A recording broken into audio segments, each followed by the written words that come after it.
pagi kita ikuti penyampaian informasi dan peristiwa-peristiwa penting yang terjadi di Kabupaten Bone dalam Warta Bone.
Pukul 7 waktu Indonesia Tengah, Radio Republik Indonesia dalam Warta Bone.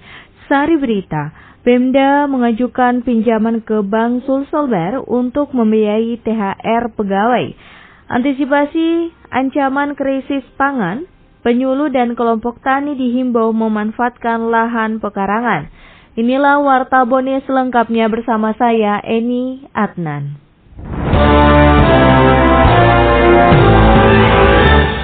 Pembayaran tunjangan hari raya ASN di Kabupaten Bone terpaksa dibayar cicil karena kurangnya anggaran daerah. Suryani melaporkan. Guna menutupi pembayaran THR pegawai yang masih kurang, Pemda Bone terpaksa mengajukan pinjaman uang ke Bank Sulselbar Cabang Bone senilai 49 miliar rupiah. Pelaksana tugas Kepala Badan Keuangan dan Aset Daerah BKAD Bone, Andi Irsal Mahmud menuturkan, langkah ini dilakukan untuk membayar THR pegawai yang mencapai 54 miliar rupiah. Pasalnya, kas keuangan saat ini tidak mampu membiayai THR pegawai yang hanya tersisa sekitar 16 miliar rupiah, belum lagi yang diperuntukkan membiayai gaji pihak kebersihan dan lainnya. Adapun jenis pinjaman yang dilakukan menurut Andi Irsal bersifat jangka pendek dan akan diselesaikan tahun berjalan sehingga tidak meninggalkan beban terhadap daerah. Kami sementara melakukan upaya penyediaan cash flow di Bank Sulselbar.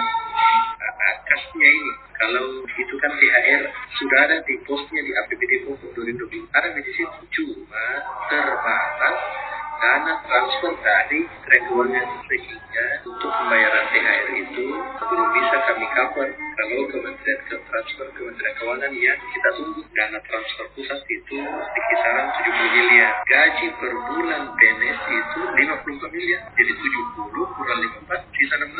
16 ini kita untuk kebutuhan seluruh perangkat daerah. Maka pembayaran THR ini akan kita lakukan secara bertahap. Ya, kita bayar setengah dulu ini di bulan 4, kemungkinan di bulan 5 juga kita akan bayar setengah lagi. Yang kita ajukan ini hanya untuk THR sebesar 49. Meski demikian, Irsal menegaskan bahwa 100% THR ASN akan dibayarkan namun dilakukan secara bertahap. Adapun pembayaran THR ASN di lingkup Pemda Bone telah dimulai sejak Rabu 3 April 2024 lalu.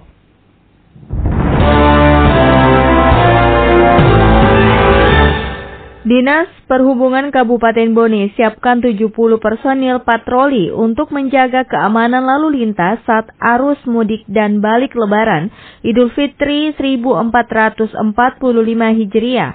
Selengkapnya dilaporkan Ahmad Kafi. Dinas Perhubungan Kabupaten Bone akan menyiagakan 70 anggota patroli saat arus mudik dan balik Lebaran Idul Fitri 1445 Hijriah. Kepala Dinas Perhubungan Kabupaten Bone, Andi Muhammad Iqbal mengatakan, total ada 6 posko keselamatan yang nantinya akan ditempatkan 2 personil patroli di setiap posko tersebut. Disebutkan, lokasi posko induk berada di lapangan Merdeka, 3 posko di perbatasan yakni di Kajuara, Lapariaja, dan Ajang Ale, serta 2 posko di bagian dalam dan luar pelabuhan. Personilnya perhubungan itu, kalau anggota patroli kurang lebih 70 orang yang standby setiap hari. Akan tetapi permintaan dari tim posko terpadu ada 12 yang persiapan ini posko. Jadi dimulai dari posko induknya itu di lapangan Merdeka, Taman Bunga itu. Jadi masing-masing posko itu per pos itu 2 orang anggota. Jadi ada 6 posko yang lingkup di Polres Bone itu sendiri bersama perhubungan. Itu ada di Taman Merdeka, Bajoi 2 pos, 1 di pelabuhan, 1 di luarnya, tambah 3 perbatasan, Kejuara, Lapari aja dan Ajangan itu deh. Kadis Perhubungan Kabupaten Bone mengatakan anggota patroli juga akan disiagakan di setiap jalan untuk mencegah kemacetan sehingga arus lalu lintas di Kabupaten Bone lancar.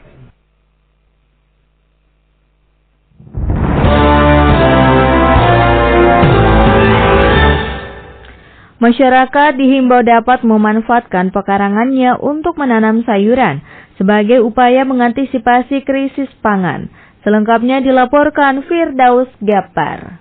Kepala Dinas Tanaman Pangan Bone menerbitkan surat imbauan ditujukan kepada seluruh penyuluh dan ketua kelompok tani se-Kabupaten Bone untuk membentengi masyarakat dari ancaman krisis pangan. Kepala Dinas Tanaman Pangan Hortikultura dan Perkebunan Kabupaten Bone, Andi Asman Sulaiman mengatakan, melalui surat tersebut terdapat 6 imbauan mengantisipasi dan menyikapi krisis pangan sebagai dampak bencana El Nino yang diperkirakan akan terus berlanjut hingga tahun 2024. Dikatakan perlu upaya konkret membentengi masyarakat dari ancaman krisis pangan dengan menyiapkan beras atau gabah sebagai cadangan pangan keluarga minimal 1.000 kg.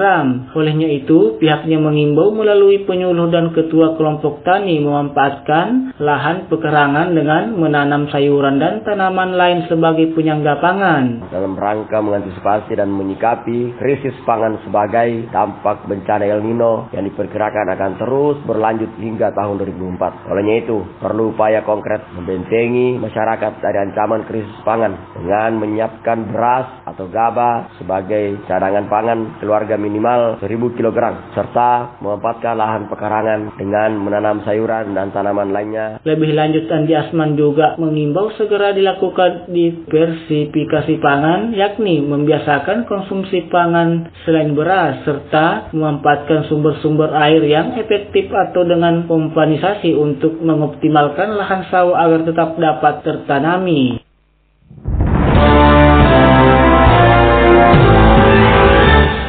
Guna memberi kenyamanan di perjalanan saat mudik, Dinas Bina Marga Cipta Karya dan Tata Ruang Kabupaten Bone melakukan penambalan jalan berlubang di sejumlah titik. Suryani melaporkan. Pemkab Bone melalui Dinas Bina Marga Cipta Karya dan Tata Ruang BMCKTR Kabupaten Bone melakukan penambalan sejumlah jalan berlubang jelang puncak arus mudik Lebaran tahun 2024. Kepala Dinas BMCKTR Bone Askar mengatakan pengerjaan jalan telah berlangsung beberapa pekan terakhir dan hanya dikerjakan di beberapa titik jalan yang dianggap rutin dilalui para pemudik. Ditambahkan, untuk jalan yang berlubang di wilayah Bone belum dapat di-cover secara keseluruhan sebab menyesuaikan keuangan daerah. Ini di Jalan Andalas, ada beberapa titik itu, ini di jalan Marga. Tetapi sementara jalan ini di jalan yang sudah ini jalan ke sana. Yang beberapa titik harus kita antisipasi ya lubang-lubang itu. Tapi tentu karena banyaknya lubang yang mungkin tidak bisa maksimal dimodifikasi. Ini beberapa hari yang lalu perbaikan jalan ini. Biasa ini kan bulan puasa deh. Teman-teman tidak bisa keluar setelah orang dan puasa karena kasihan juga. Adapun titik lokasi yang dilakukan penambalan jalan diantaranya Jalan Veteran, Yosudarso, Andalas, dan Jalan Mangga. Anda masih mendengarkan Warta Bone hari ini. Berbagi kebaikan di bulan Ramadan, Lapas Kelas 2 Awatampone berbagi takjil berupa makanan sebanyak 100 paket nasi kepada masyarakat pengguna jalan di seputaran kota Watampone. Firdaus Gapar kembali melaporkan. Lembaga Kelas 2 Watampone melaksanakan kegiatan bakti sosial yang dipusatkan di beberapa tempat di kota Watampone, yaitu diantaranya Kompleks Pasar Sentral Lama, Lapangan Merdeka, dan Jalan Jenderal Sudirman Watampone dengan membagikan 100 paket nasi kepada masyarakat khususnya tukang beca, pemulung sampah, dan masyarakat pengguna jalan, di mana kegiatan tersebut merupakan bagian dari rangkaian peringatan Hari Bakti Pemasyarakatan ke-60. Kasubsi Administrasi Lapas Kelas 2 Watampone Ashar mengatakan pembagian takjil ini merupakan bagian dari rangkaian peringatan Hari Bakti Pemasyarakatan ke-60.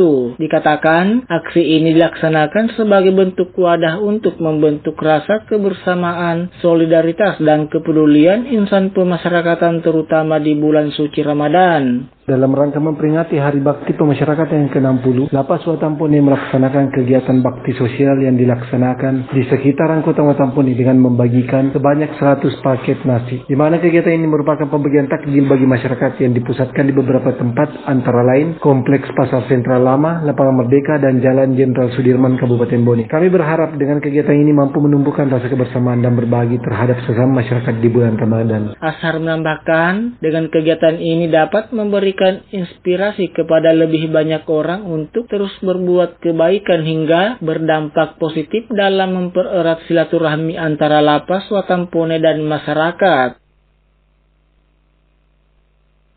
Sekian Warta Bone Produksi Radio Republik Indonesia Bone. Siaran kami dapat diakses melalui website di www.rri.co.id dan RRI Digital yang dapat Anda download di Play Store dan App Store. Selamat pagi dan sampai jumpa.